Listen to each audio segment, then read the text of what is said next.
The painting looks more dark and yellow than a typical 19th century American painting.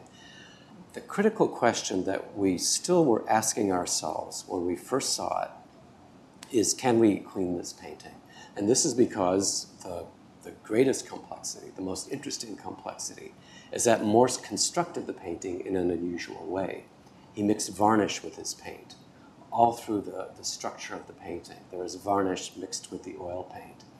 In a hypothetical, typical or normal painting, the painting is done with oil paint, then there's a layer of varnish on, and if the varnish, which is originally transparent, becomes discolored, we can thin the varnish to make the painting look close to its original appearance. However, as soon as an artist starts to mix varnish in with the paint, all bets are off, because the same solvents that we would use to thin the varnish would also affect his paint. As part of the examination of any picture, a conservator looks into the question of whether or not the varnish that's on the picture should be removed, and if it can safely be removed.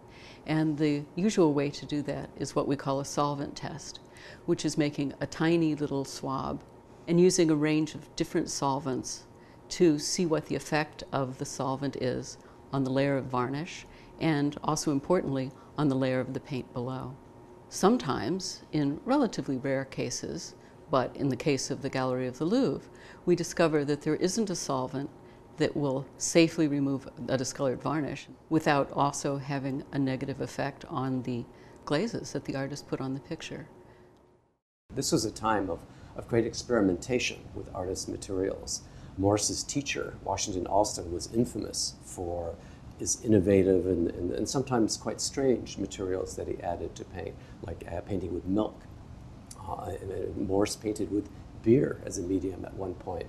So, although many artists in the 19th century might have added a little bit of varnish to their paint for practical reasons to have it dry faster, Allston and Morse might have been at the extreme edge of trying unusual materials. And to some degree, some of this is thought to be experimentation to try to paint like the old masters.